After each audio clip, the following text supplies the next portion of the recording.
들과 함께 아름다운 교회를 세워가고 있습니다. 그래서 우리 옆에 분들에게 이렇게 인사했으면 좋겠습니다. 당신이 계셔서 우리 교회가 존재합니다. 인사하겠습니다. 한 번 더 그래 합시다. 당신을 통하여 세상이 바뀔 것을 믿습니다. 우리에게는 확신이 있습니다. 지나온 세월을 돌아볼 때 하나님께서 우리에게 베풀어 주시는 은혜가 얼마나 큰지 모르겠습니다. 그래서 오늘 이 시간에는 우리 교회가 어떤 교회가 되었는지, 하나님께서 어떻게 우리 교회를 인도하셨는지를 말씀을 통해 한번 살펴보고자 합니다. 우리 백년사에 보면 조선 예수교 장로의 사기라고 하는 책에 대한 이야기를 시작하면서 우리 교회가 이렇게 시작되었다고 말합니다. 주 1906년 창원군 가엄정교회가 성립하다. 이에 앞서 권재학이 주님을 믿고 전도함으로 김기원, 권종석, 김문익 등이 서로 이어 신앙으로 돌아와 권재학 사가에 모여 예배를 드리다가 색한 초가를 사서 모이더니 교인이 승가함으로 예배당을 신축하니라. 1906년에 교회가 조직이 되었고, 그리고 1907년 6월 14일 날 처음으로 성례식이 있어서 권재학, 김기원, 권종석 씨가 학습을 받게 됩니다. 그리고 1908년 5월 21일 날 권재학, 김기원, 권종석 씨가 세례를 받게 됩니다. 그리고 난 이후에 1918년 1월 3일 날 권재학 장로님이 초대 장로님이 되면서 우리 교회 최초로 당회가 조직이 됩니다. 그 이후에 저희 교회에 최초로 주종근 목사님, 또 김태빈 목사님, 강영식 목사님, 정인호 목사님, 그리고 저까지 5명의 위임 목사님들이 세워지게 됩니다. 5분의 위임 목사님과 더불어서 아까 우리 살펴본 것처럼 권재학 장로님이 초대 장로님이 되셔서 지금까지 수많은 우리 장로님들이 교회에 세워지고 또 수많은 성도들이 이 자리에 함께 있어서 우리 가엄정교회가 세워지게 되었습니다. 사실 이것은 지나온 120년 동안 예배를 드리고 교회가 존속한다는 것 자체만 해도 참 감사한데, 세월이 가면 갈수록 부흥하고 성장하고 하나님의 은혜가 생명 있게 나타나는 것은 기적과 같은 일입니다. 이 놀라운 역사를 이루신 하나님, 그 하나님 지금도 살아계셔서 저와 여러분을 붙잡고 있다는 사실을 믿고 그 하나님께 영광을 돌리는 저와 여러분 되시기를 주님의 이름으로 축원드립니다. 하나님이 지켜주신 교회, 하나님이 인도해 주신 교회, 수많은 영혼들이 하나님 나라를 위해서 헌신했던 이 교회의 아름다운 전통을 우리가 이어받아서 이제 오늘 이 본문의 말씀을 통하여서 우리는 그 하나님이 어떤 일을 하셨는지를 살펴보고자 합니다. 보통 일반적으로 어떤 기념식을 가보면 거기에는 많은 사람들의 이름이 기록됩니다. 그러다 보면 어느 순간에 이 모든 것들을 행하신 것이 어떤 사람 때문이다라고 생각할 때가 종종 있습니다. 그러나 우리가 이미 살펴본 것처럼 교회는 사람이 시작한 것이 아니라 하나님이 시작하셨죠. 그래서 우리는 이 하나님이 어떤 하나님이신지를 먼저 생각해보고 하나님이 우리 교회에 어떤 은혜를 부어주신지를 생각하며 하나님께 감사와 찬양을 드리는 복된 성도들이 되시기를 바랍니다. 먼저 한번 따라합시다. 하나님의 변함없는 사랑과 은혜에 감사합니다. 오늘 본문은 우리에게 이렇게 말합니다. 여호와께 감사하라. 그는 선하시며 그 인자하심이 영원하미로다. 오늘 우리가 살아가는 이 모든 삶이 왜 이렇게 아름답고 힘있게 능력있게 되었는가? 그것은 하나님이 선하시기 때문이라는 것입니다. 하나님이 선하셔서 그 선하신 하나님께서 우리의 인생을 가장 좋은 길로, 가장 완전한 길로 인도하여 주셨기 때문에 오늘 저와 여러분의 삶이 아름답고 복되다라고 성경은 말하고 있습니다. 특히 오늘 본문에서 이 시편 107편을 기록한 저자는 얼마나 그것이 감격스러운지 8절, 15절, 21절, 31절의 동일한 제목을 가지고 이야기합니다. 여호와의 인자하심과 인생에 행하신 기적으로 말미암아 그를 찬송할지로다. 하나님이 우리에게 얼마나 큰 인자하심, 자비를 베풀어 주시고 우리 인생에 놀라운 기적을 행하셨는지 그것을 생각할 때마다 감사하고 찬양할 수밖에 없다라고 말하고 있는 것입니다. 이스라엘 백성들은 늘 절기 때마다 또 모을 때마다 하나님께 감사의 예배를 드렸습니다. 오늘 보면 2절 3절에 보면 그들이 했던 감사의 내용을 기록합니다. 여호와의 속량함을 받은 자들은 이같이 말할지어다. 여호와께서 대적의 손에서 그들을 속량하사 동서남북 각 지방으로부터 모으셨도다. 하나님께서 이스라엘 백성들을 지켜주시고 보호해주신 그 은혜를 찬송하고 있다는 것이지요. 실제로 오늘 본문에서 이 시편 107편을 찬양할 때 많은 사람들이 생각한 것은 그들이 바벨론 땅에 포로로 잡혀갔을 때 하나님이 그들을 지켜주시고 보호해 주신 은혜를 생각하며 노래하고 있습니다. 그럼 우리가 아는 것처럼 이스라엘 백성들이 어떻게 바벨론 땅에 포로로 잡혀갔습니까?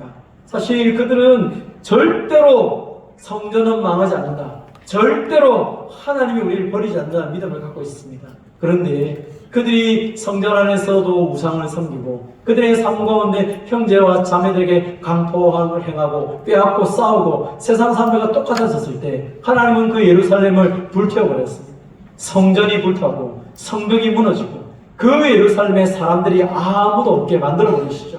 그 성전에서 하나님께 예배드렸던 그 장소에 짐승들이 다니면서 그곳에서 짐승들이 먹고 살고 되는 그런 곳이 되었고 하나님을 섬기던 백성들은 다 바벨론 땅으로 포로로 잡혀가게 됩니다. 상상할 수 없는 일이 벌어졌다는 것입니다. 어떻게 하나님께서 성전을 불태우고 성벽을 무너뜨리고 자기 백성들을 저 이방 나라에게 주실 수 있을까? 그것도 80년이라는 긴 세월 동안 포로 생활을 하도록 허락하신 것이죠.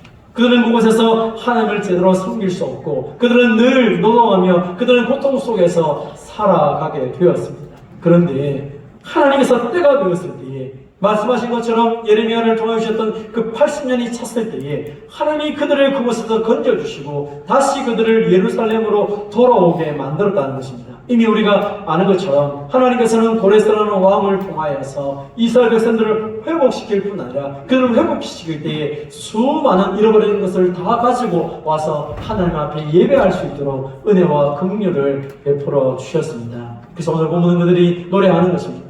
우리가 대적의 손에서 하나님이 우리를 건져주시고 동서남북에서 우리를 모아주셨구나. 우리를 구원하신 그 하나님 앞에 찬양하며 나아가고 있는 것입니다. 그럼 이스라엘 백성들만 그렇습니까? 저와 여러분은 어떻습니까? 우리는 예수님을 알기 전에 우리가 원하는 대로 살다가 그 마귀의 종로로 타면서 죽음을 두려워하며 공포 속에 살아오지 않았습니까? 그래서 내가 매일매일 닥치는 일들 때문에 혹은 내 인생의 마지막 순간 이 죽음에 대한 공포를 어떻게 해결하지 못하여 늘 우상 앞에 질질 끌려다니는 인생을 살았습니다. 그러나 그것이 전부가 아니라 하나님이 우리를 사랑하셔서 하나밖에 만들 예수님을 보내주시고 그 예수님을 믿는 자들에게 이 땅에서뿐 아니라 저 영원한 천국을 선물로 주셔서 하나님의 자녀답게 당당하게 살아갈 수 있는 은혜를 우리에게 베풀어 주셨습니다. 이 놀라운 사실을 우리로 하여금 듣게 하시고 믿게 하셔서 더 이상 이제 죽음의 공포 속에 살아가거나 더 이상 어떤 두려움 속에 살아가지 않도록 하나님이 저와 여러분을 인도하여 주셨습니다. 아름다운 가암정교회에 모이게 하시고 함께 주님을 예배할 수 있게 하신 이 하나님의 놀라운 은혜를 마음껏 찬양하며 예배하는 저와 여러분이 되시기를 바랍니다. 이스라엘 백성들은 그 출애굽 또 바벨론에서 나온 것뿐 아니라 그들의 삶에 여러 가지 많은 어려움들이 실제로 있었습니다. 4장 4절 5절에 보면 그들은 광야 사막길에서 방황하며 거주할 성을 찾지 못하고 줄이고 목이 말라 그들의 영혼이 그들 안에서 피곤하였도다. 그들은 방황했습니다. 하나님을 섬기는 그 많은 시간 속에서 하나님을 잃어버리고 나니까 어디로 가야 될지 몰랐습니다. 하나님을 찾지 못하고 방황하는 그들은 줄이고 목이 말라서 피곤한 인생을 살게 되었다는 것입니다. 사실 이들만 그렇습니까? 우리도 피곤하지 않습니까? 내가 무엇을 해야 될지 매일매일 하루하루를 살아가야 되는데 어디로 향해 가야 될지를 아직도 알지 못하여서 힘들어하고 방황하기도 합니다. 때로는 너무 내 속마음이 차고 힘들어서 내가 줄이고 목말라 이 순간을 어떻게 하면 벗어날 수 있을까 괴로워하며 통곡할 때도 있습니다. 오늘 본문은 이스라엘 백성들이나 우리가 당하는 그 모든 그것을 한마디로 요약하기를 6절에 근심 중에 있었다, 고통 중에서 있다라고 말하는 것입니다. 근심과 고통, 사실 이것은 우리가 원해서 얻는 것이 아닙니다. 근심이 찾아오고 고통이 찾아오니까 방향성을 잃어버리게 되는 것입니다. 잘 갔는데 열심히 했는데 어느 순간 내 인생에 닥쳤던 그 문제 때문에 삶의 방향을 잃어버리고 어디로 가야 될지 몰라 괴로워하며 힘들어할 때가 많이 있었습니다. 그때 하나님께서 찾아오신 것이죠. 7절과 9절입니다. 하나님이 찾아오셔서 우리에게 또 바른 길로 인도하사 거주할 성읍에 이르게 하셨도다. 그가 사모하는 영혼에게 만족을 주시며 줄인 영혼에게 좋은 것으로 채워주시리로다. 아멘. 광야에서 우리 인생길에서 갈 길을 몰라 방황하고 있을 때 하나님이 직접 우리에게 바른 길로 인도하시도록 우리에게 찾아와 주셨습니다. 갈 길을 몰라 어디 헤맬 뿐 아니라 거주할 곳이 없어서 여기저기 떠돌아다니는 우리들에게 거주할 수 있는 성읍에 이르러 주셨고, 목말라 하는 우리들에게 가장 좋은 것을 하나님이 채워주셨다라고 말씀하고 있습니다. 사실 우리 인생을 돌아보면 그렇지 않습니까? 내가 지금 살아왔던 모든 순간을 돌아보면 항상 기쁘고 항상 행복한 적이 어디 있습니까? 늘 어느 순간에 괴로움이 찾아오기도 하고, 기쁨을 딱 보면 뒤돌아서면 바로 또 근심거리가 찾아오기도 하고, 그래서 매 순간순간마다 기뻐하고 즐거워하기보다는 어쩌면 슬퍼하고 괴로웠던 시간들이 더 많지 않습니까? 우리 개인뿐 아니라 우리의 가정도 마찬가지고, 특별히 교회 공동체도 그렇지 않습니까? 하나님이 주신 은혜에 오늘 이 시간 우리가 감사하며 나아갔지만 110년의 역사를 살펴보면 그 모든 순간이 늘 행복한 순간은 아니었을 것입니다. 어려운 일도 있었고, 때로는 그 가운데 속에서 우리의 마음 졸이고 답답했던 일도 많았습니다. 심지어 우리 인생과 공동체 안에서 선택을 잘못하여서 어려운 일을 경험한 적도 많이 있었습니다. 오늘 보면 우리 이스라엘 백성들이 그들의 선택을 잘못하여 10절에 보니 사람이 흑암과 사망의 그늘에 앉으며 곤고와 쇠사슬의 매임은 하나님의 말씀을 거역하며 지존자의 뜻을 멸시합니다. 하나님의 올바른 뜻을 제대로 붙잡지 못하여서 우리의 인생에 곤고함이 찾아오고 흑암과 사막의 그늘에 앉은 것처럼 우리로 하여금 고통의 순간이 있었다는 것입니다. 여러 많은 사람들이 이것 때문에 하나님을 떠나가기도 하고 교회 공동체를 떠나가기도 하는 그런 아픔들이 우리에게 있었습니다. 하나님은 왜 우리에게 고통을 주시고 왜 하나님은 우리 공동체에 이런 아픔을 주셨을까? 때로 우리는 그것 때문에 하나님을 원망하기도 합니다. 그런데 오늘 보면 우리에게 그것을 좀 더 정확하게 말합니다. 우리가 하나님의 뜻과 상관없는 것을 선택하며 우리가 원하는 길로 갔을 때 하나님은 우리를 그냥 내버려 두지 않으셨습니다. 히브리서 12장 5절 6절은 말합니다. 내 아들아, 주의 징계하심을 경히 여기지 말며 그에게 꾸지람을 받을 때에 낙심하지 말라. 주께서 그 사랑하시는 자를 징계하시고 그가 받아들이시는 아들마다 채찍질 하심이라 하였으니, 사랑하시는데 하나님이 받아들이셨는데 왜 채찍을 때리시고 징계를 하십니까? 잘못된 것을 내려놓게 하기 위한 것입니다. 하나님 우리 인생에서 우리가 잘못된 것을 선택하며 죄 가운데 살아갈 때 그대로 내버려 두지 않습니다. 좋은 부모는 자녀가 잘못했을 때 바로 그 자리에서 그 잘못을 깨우치도록 훈계하는 부모일 것입니다.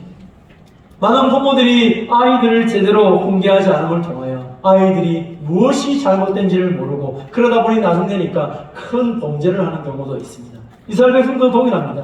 하나님 말씀을 듣지 않고 범죄했을 때 하나님이 내버려두니까 그들은 자신이 잘난 줄 알고 엄청난 죄를 지으며 하나님 모르는 백성보다 더 악한 존재로 살아갈 때가 있었습니다. 하나님은 그들을 그냥 내버려두지 않으시고 매를 들어서 그들을 다시 하나님 백성으로 온전하게 삼고 있는 것입니다. 히브리서 12장 10절 11절은 말합니다. 세상의 부모들은 잠시 자기의 뜻대로 자녀들을 징계하지만 오직 하나님은 우리의 유익을 위하여 그의 거룩하심에 참여하게 하시느니라. 무릇 징계가 당시에는 즐거워 보이지 않고 슬퍼 보이나 후에 그로 말하며 연단을 받는 자들은 의와 평강의 열매를 맺느니라. 아멘. 하나님의 매를 제대로 맞기 시작할 때 그의 삶에는 아름다운 열매가 맺어지게 되는 것입니다. 사랑하는 성도 여러분, 잘못한 사람은 벌을 받는 것이 당연한 것입니다. 이 세상에는 지금 잘못해도 벌을 받지 않는 사람들이 너무 많습니다. 그러다 보니까 잘못이라는 것이 없어지게 된 것입니다. 무엇이 옳은지 무엇이 그른지를 모르게 되면 그때부터 세상은 혼란스럽게 되는 것입니다. 하나님은 자기 백성들을 온전한 길로 걸어가게 하기 위해서 그들이 잘못할 때는 매를 떠서라도 그들의 인생이 올바르게 가도록 만드신다는 것입니다. 이스라엘 백성들이 예루살렘을 타고 그 바벨론 땅에서 80년이 되었을 때 그 땅에서 그들이 회개하며 하나님을 찾았을 때 하나님은 약속대로 그들을 예루살렘으로 보내시며 그들에게 하나님의 영광을 보여주셨습니다. 사랑하는 성도 여러분, 저와 여러분이 혹 하나님의 매를 맞는 자리에 있다면 잘 맞으시면 됩니다. 그 순간에 하나님 붙잡고 하나님을 의지하며 나아가면 되는 것입니다. 하나님의 매가 우리를 망하게 하는 것이 아닙니다. 오늘 보면 12절은 말합니다. 그가 고통을 주어 그들의 마음을 겸손하게 하셨으니. 하나님이 우리를 겸손하게 하시는 이유는 하나님의 복을 주시기 위한 줄 믿으시기를 바랍니다. 이 컵에 물이 꽉 차 있으면 다시 뭔가를 부어도 아무 맛도 느낄 수 없습니다. 찰 수도 없는 것입니다. 여기 있는 것을 쏟아 부어야 그때 비로소 제대로 된 물과 음료수를 채울 수 있지 않습니까? 하나님은 내 안에 있는 더러운 것들을 매를 들어 다 토하게 만드시고 그리고 하나님의 약속하신 은혜를 우리에게 부어주시는 것입니다. 그때 때로 고통스러울 수 있습니다. 그러나 그 순간에 매를 넣는 순간에 가장 잘하는 일은 아버지 엄마 품에 들어가는 것이 자녀로서 할 수 있는 가장 중요한 일인 것입니다. 저와 여러분의 인생 가운데 혹 내가 잘못 선택해서 다른 길로 가고 있다면 이 시간 주님 앞에 엎드려서 하나님 앞에서 하나님 주신 은혜를 붙잡고 주님 앞에 매달릴 수 있는 저와 여러분이 되시기를 바랍니다. 그때 하나님께서 우리의 삶을 새롭게 하신다고 약속합니다. 오늘 보면 14절입니다. 흑암과 사망의 그들에서 인도하여 내시고 그들의 얽어맨 줄을 끊으셨도다. 그가 눈물을 깨뜨시며 쇠빗장을 꺾으셨습니다. 하나님이 우리를 가로막고 있는 그 모든 것에서 우리를 인도하시고 우리를 새롭게 하신다라고 말씀하고 있습니다. 그럼 오늘 본문에서 하나님께서 논문을 깨뜨리며 쇠빗장을 꺾으신다. 이 놀라운 약속은요, 하나님이 이스라엘 백성들을 출바벨론 시킬 때에 주신 약속의 말씀입니다. 하나님께서 이 바벨론 땅에 있는 백성들을 구원하기 위해서 저 조그만 나라 메데파사의 조그만 왕이었던 고레스를 찾아가시며 하나님이 그에게 말합니다. 고레스는 하나님을 알지 못했음에도 불구하고 하나님이 등장하여 그에게 이런 약속을 합니다. 내가 너보다 앞서가서 험한 것을 평탄하게 하며 논문을 쳐서 부수며 쇠빗장을 꺾고. 왜 하나님께서 그 하나님을 잘 모르는 고레스 왕을 그 큰 바벨론을 무너뜨리는 엄청난 나라의 왕으로 삼으십니까? 그것은 자기 백성들을 위한 것입니다. 이스라엘을 회복시키기 위해서 하나님은 먼저 하나님을 알지 못했던 고레스에게 찾아가서 그에게 하나님의 어떤 존재인지를 가르쳐 주시며 그를 통하여 하나님의 놀라운 역사를 행하시는 것입니다. 사랑하는 성도 여러분, 하나님은 저와 여러분을 위해서 이 세상 나라의 임금조차도 움직일 수 있는 분이라는 사실을 믿으시기를 바랍니다. 그래서 우리가 낭망하지 않는 것입니다. 때로 내 삶에 어려움이 오고 때로 어떤 순간에 근심과 고통이 찾아와도 하나님이 나를 버리시는 것이 아니라 이 고통 속에서도 철저하게 나를 더 안으시고 더 사랑하시고 온전케 하시는 하나님의 계획을 믿기 때문에 그 하나님을 신뢰하며 그 하나님께 나아가는 것입니다. 사랑하는 성도 여러분, 하나님은 절대로 우리를 외면하지 않으십니다. 절대로 하나님 우리를 버리지 않으십니다. 오늘 보면 20절도 말합니다. 그가 그의 말씀을 보내어 그들을 고치시고 위험한 지경에서 건지시는구나. 하나님께서 우리에게 말씀을 주셔서 회개케 하시고 돌아오게 하시는 것입니다. 대적의 손에 있다 할지라도 우리가 실수와 허물투성이로 우리의 삶이 무너진 것처럼 보인다 할지라도 때로는 미련하게 하나님의 벌을 받는 순간에 할지라도 하나님 우리를 외면하고 버리지 않으시고 우리에게 말씀을 주셔서 다시 저와 여러분을 세우는 줄 믿으시기를 바랍니다. 하나님 말씀을 나의 말씀으로 받으며 그 하나님을 찬양하는 저와 여러분 되시기를 주님의 이름으로 축원드립니다. 지난 120년을 돌아볼 때 하나님께서 우리의 교회를 얼마나 사랑하셨는지 그 하나님의 그 놀라운 역사들을 저와 여러분이 좀 기억하며 생각해 보았으면 좋겠습니다. 120년의 역사들을 돌아보고 하나님께서 우리에게 순간순간마다 그 위험의 순간순간마다 인도하셨던 이유, 그 놀라운 이유를 오늘 본문에서 말씀하신 것처럼 저와 여러분이 함께 외쳐보며 그 하나님의 은혜를 찬양하면 좋겠습니다. 우리 8절을 함께 같이 읽어보도록 하겠습니다. 함께 읽겠습니다. 시작. 여호와의 인자하심과 인생에 행하신 기적으로 말미암아 그를 찬송하리로다. 아멘. 여러분의 인생에 행하신 하나님의 놀라운 역사, 지금까지 부었던 은혜보다 앞으로 더 크고 놀라운 역사를 행하실 그 주님을 찬양하며 살아가는 저와 여러분 되시기를 주님의 이름으로 축원드립니다. 한번 따라합시다. 우리의 기도를 들으시고 응답하시니 감사합니다. 지금까지 우리는 하나님께서 우리에게 은혜를 베풀어 주시고 우리의 삶을 인도한다는 사실을 함께 나누었습니다. 하나님이 다 하셨다는 것입니다. 그런데 여러분 생각해 보십시오. 하나님이 다 하셨는데 어떤 사람은 은혜 속에 있고 어떤 사람은 은혜가 없는 사람이 있습니다. 하나님이 다 하셨는데 어떤 교회는 부흥을 하고 어떤 교회는 부흥을 하지 않습니다. 하나님이 다 하셨는데 우리의 인생에 너무나 다양한 일들이 나타나고 있습니다. 성경을 보니까 특별히 오늘 본문에 보니까 그 하나님이 다 하심을 믿는 사람들에게 나타난 특징이 하나 있습니다. 그 하나님의 놀라운 은혜를 날마다 경험하며 살아가는 사람들의 특징이 오늘 본문에 등장합니다. 그 특징이 무엇입니까? 6절입니다. 이에 그들이 근심 중에 여호와께 부르심에 그들의 고통에서 건지시고 13절입니다. 이에 그들이 그 환난 중에 여호와께 부르심에 그들의 고통에서 구원하시되 19절입니다. 이에 그들이 그의 고통 때문에 여호와께 부르심에 그가 그들의 고통에서 그들을 구원하시고 28절입니다. 이에 그들이 그들의 고통 때문에 여호와께 부르심에 그가 그들의 고통에서 그들을 인도하여 내시고. 여러분 공통적인 특징이 무엇입니까? 여호와께 부르시심에 그들은 대적으로 근심하였을 때 여호와께 부르시니까 하나님이 그들을 건져주셨습니다. 그들이 매우 깊은 환난 속에서 고통스러울 때 여호와께 부르시니까 하나님이 도와주셨습니다. 미련한 쪽에 고통을 받으며 탄식하는 그 순간에도 부르시니까 하나님이 그들을 도와주시고 인도해 주셨습니다. 그들만 그랬습니까? 우리 교회도 그렇지 않습니까? 제가 우리 교회 역사를 보니까 우리 교회가 월요일 날도 기도하고 화요일 날도 기도하고 수요일 날도 기도하고 목요일 날도 기도하고 금요일 날도 기도하고 토요일 날도 기도하고 주일 날도 기도하고 매일매일 기도하는 모임들이 있었습니다. 왜 기도했습니까?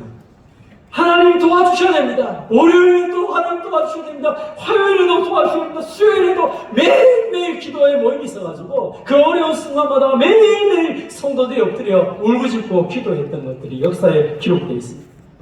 하나님 만나고 고난이 있고 답답해서 어떻게 해야 될지 몰라 어떻게 이 문제를 해야 할지 몰라서 아침에도 저녁에도 시간 낼 때마다 성도들이 모여서 기도하고 또 기도하고 하나님께 울부짖었죠.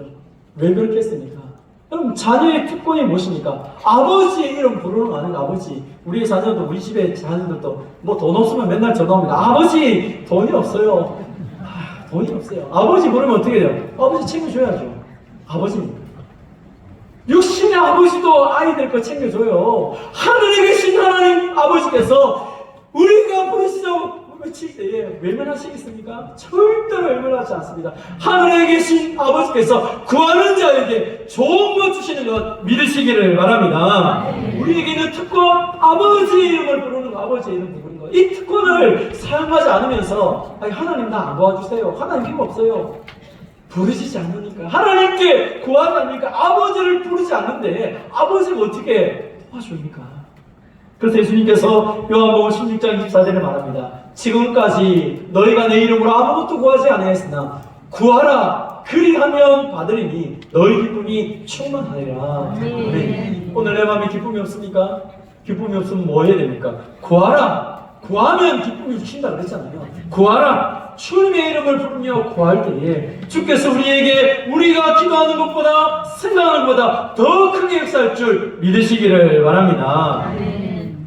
많은 사람들은 상황과 환경과 감정에 의해 살아갑니다. 지금 내가 가지고 있는 이 감정, 지금 내가 느끼는 이 모든 것 때문에 그 순간순간이 치우치고 우왕좌왕하며 살아갑니다. 그러나 하나님은 우리의 모든 상황을 뛰어넘는 능력을 우리에게 날마다 공급해 주십니다. 우리의 한숨을 찬송으로 바꾸시는 하나님, 오늘도 나의 탄식과 눈물을 찬송으로 바꾸시는 그 하나님, 기쁨을 만드신 그 하나님이 저와 여러분의 아버지인 것을 믿으시기를 바랍니다. 그 하나님의 사랑은 단 한 번도 실패한 적이 없습니다. 단 한 번도 그 하나님 우리 인생을 놓은 적이 없습니다. 로마서 8장 38절 39절은 우리에게 말합니다. 내가 확신하노니 사망이나 생명이나 천사들이나 권세자들이나 현재이나 장래이나 능력이나 높음이나 기쁨이나 다른 어떤 피조물이라도 우리를 우리 주 그리스도 예수 안에 있는 하나님의 사랑에서 끊을 수 없으리라.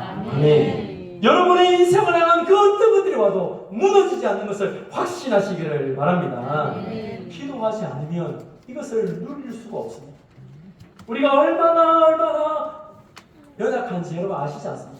기뻤다가 이 문을 나가는 순간 얼마나 마음이 아파 슬퍼하며 금방 눈물을 흘리기도 합니다. 왜 그렇습니까? 우리의 감정 때문에, 상황 때문에, 사람 때문에, 그 어떤 것 때문에 우리가 자꾸 넘어집니다. 그러니까 하나님께서 우리에게 말씀한 게 뭡니까? 쉬지 말고 기도하라. 네가 하나님이 너를 얼마나 사랑하시는지를 매 순간순간 기억한다면 너는 절대로 낙심하지 않을 거야. 절대로 넘어지지 않을 거야. 내가 너를 얼마나 사랑하는지 너 알지 않느냐? 내 아들을 죽기까지 사랑했다. 내 아들의 목숨을 내어놓을 만큼 내가 너를 사랑한다. 그 사랑을 기억하며 너는 힘을 내고 너는 나에게 부르짖어 내가 너를 통해 일할 것을 기대하고 살아라. 하나님 우리에게 말씀하고 계십니다.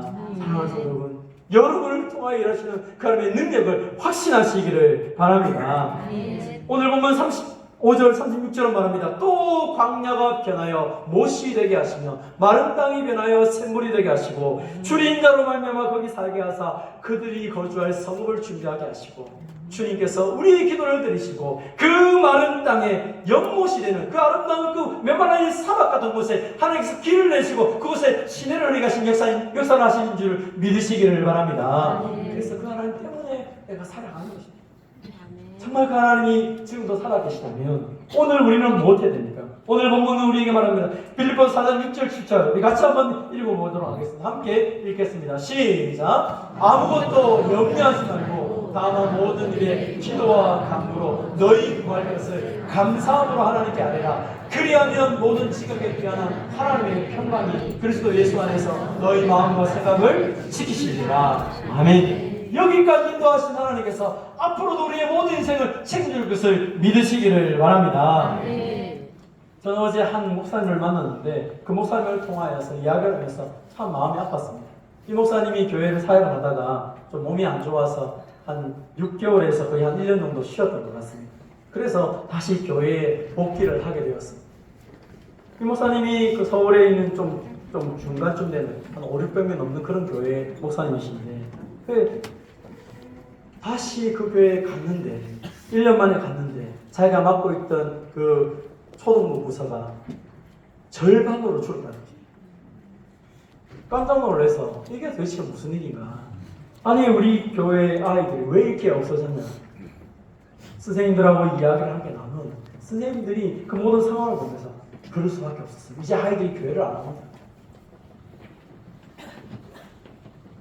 그 목사님이 그렇게 말을 했다고 합니다.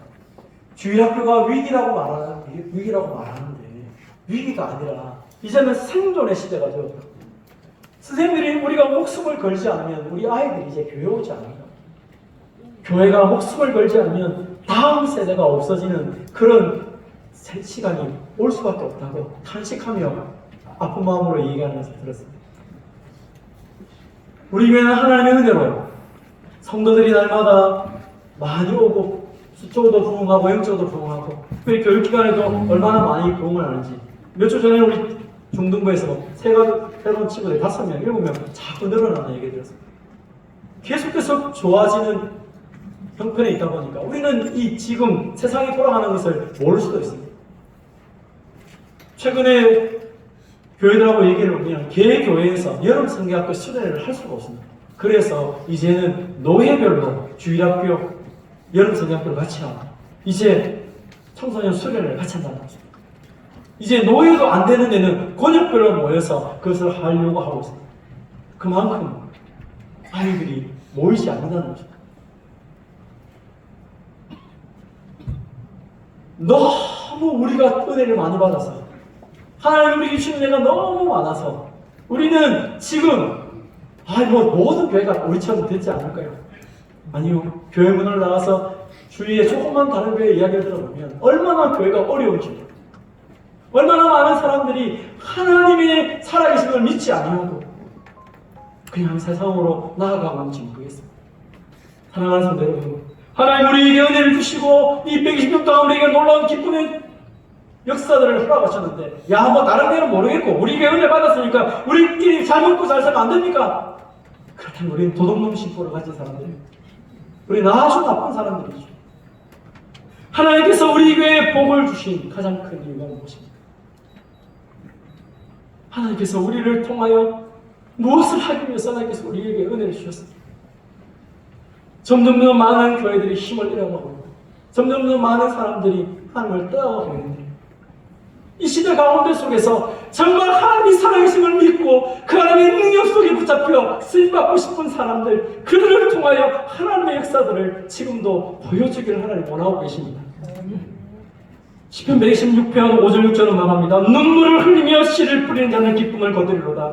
울며 씨를 뿌리러 나가는 자는 반드시 기쁨으로 그 곡식단을 가지고 돌아오리라.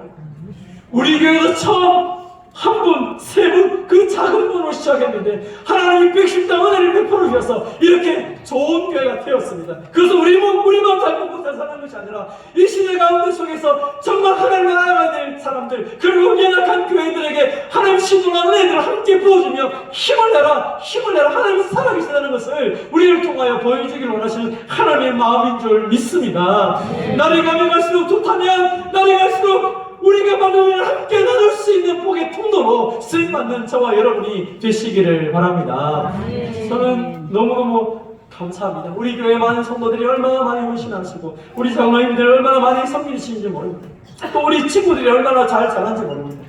사실 목사로 있을 때 잘 힘들 때도 있습니다. 근데 우리 중고등부 아이들이 한 번씩 제게 달려와서 안아주기도 하고 목사님 사랑합니다 하고, 제가 잘 담당 목사도 아닌데 격려해주고 위로해주고, 또 우리 주일학교 애들 모임에 가보니까 주일학교 애들도 와서 위로해주고, 세상에 그런 아이들이 어디 있습니까? 누가 누구를 위로합니까? 함께 이렇게 아름다운 친구들, 아름다운 미래 세대가 있는 것 자체가 우리에게 얼마나 큰 복인지 모릅니다. 그러나 오늘 본문은 우리에게 말합니다. 지금이 좋다라고 말하는 것이 아니라 지금 눈물 흘리며 우리가 씨를 뿌리면 다음은 더 아름다운 역사가 나타날 것인데, 이 역사들을 많은 사람들이 잊어버려서 지금 아무것도 못한다고 말하는 그 사람들에게, 아니 못하는 게 아니라 저 감동교회를 보면 하나님의 역사하는 게 보이지 않느냐, 할 수 있다는 것을 보여줄 수 있는 저와 여러분이 되시기를 바랍니다. 그래서 이 시간 우리가 한번 기도하면서 나갈 때마다 이렇게 기도했습니다. 주님, 우리를 좀 사용해 주십시오. 하나님, 우리 교회를 좀 사용해 주셔서 하나님이 지금도 살아계시고 역사하는 게 보여지기 원합니다. 그래서 우리 교회를 통하여서 이 지역에 있는 교회들이 같이 힘을 얻고 함께 이렇게 하는 날을 세울 수 있는 은혜 역사들이 있게 해달라고 우리가 기도하는 마음으로 이 시간 함께 찬송하도록 하겠습니다. 우리에게 소원이 하나 있네. 이 시간 우리 이 시간 이 찬송